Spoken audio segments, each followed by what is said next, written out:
Slide mo nih.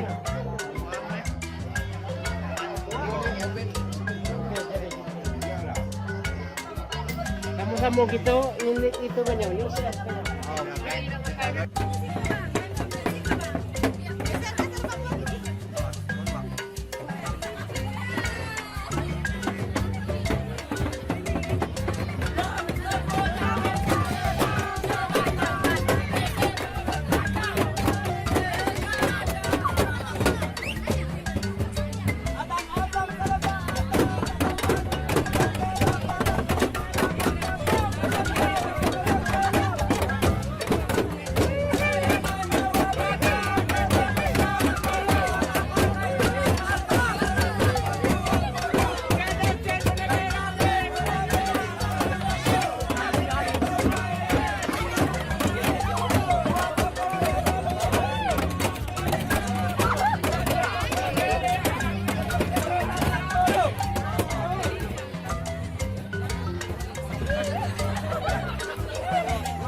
Takut tuh nih nah.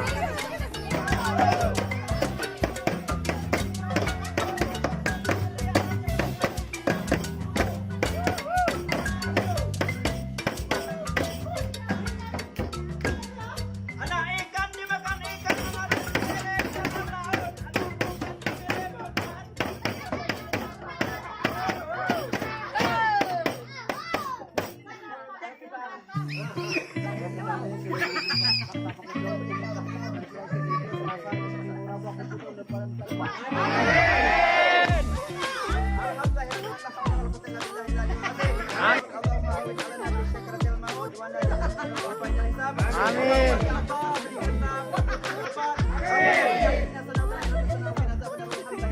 Amin.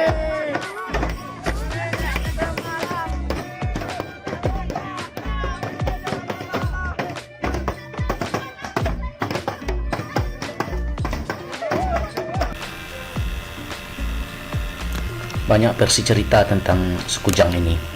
Ada yang berbau mistik, tapi yang memiliki nilai ibroh adalah peristiwa berpisahnya dua saudara yang berada di petalangan di kebun.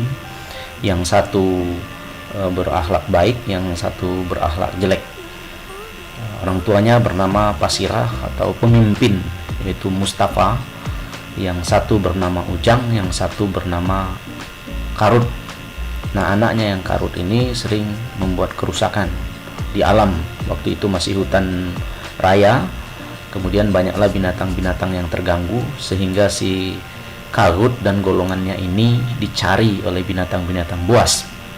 Akhirnya si Karut dan teman-temannya pindah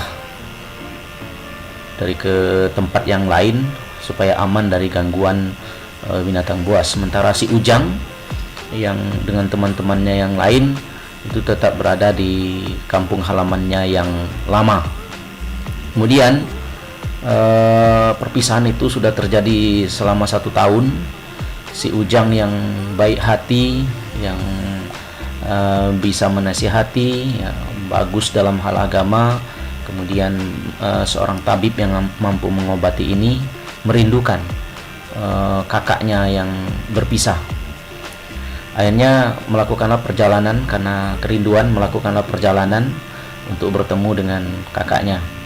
Lama-kelamaan bertemulah satu kampung yang ternyata itu adalah saudaranya yang terpisah yang cukup lama. Waktu itu ternyata sudah masuk bulan Syawal atau Idul Fitri. Si Ujang yang sangat rindu dengan saudara-saudaranya akhirnya berkunjung ke rumah-rumah. Dan kemudian si Ujang ini karena memiliki kemampuan dalam hal agama dan seorang tabib yang mampu mengobati, ketika sampai di rumah-rumah warga atau saudaranya yang terpisah tersebut, dia melantunkan syair-syair, melantunkan nasihat, melantunkan pantun. Kemudian kalau ada saudaranya mengalami keluhan berupa penyakit ataupun secara psikis mengalami gangguan, si Ujang memberikan solusinya, yaitu berupa nasihat, berupa pantun-pantun yang menghibur. Kemudian si Ujang memberikan obat berupa obat-obat herbal kepada saudara-saudaranya yang mengalami kesulitan atau penyakit. Di akhir, karena si Ujang sangat lapar, kemudian si Ujang meminta makanan, dan beliau mendoakan kepada saudara-saudaranya agar tetap sehat. Kemudian dia mengungkapkan kerinduan persaudaraan, sehingga pantun-pantun Sekujang tersebut memiliki nilai persaudaraan, kekeluargaan, kerinduan. Nah, berkelilinglah si Ujang bersama dengan rombongannya, ya sekitar 20-an orang lah sanak keluarganya, datang ke rumah-rumah melepas kerinduannya.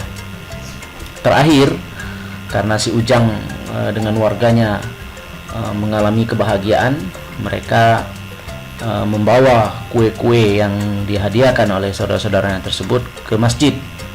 Nah, di dalam masjid tersebut didoakan, ya, sambil bersyukur, membuat sebuah pertemuan rasa syukur yang luar biasa karena sudah bertemu dengan saudaranya dan sudah memasuki bulan Idul Fitri, hari raya Idul Fitri.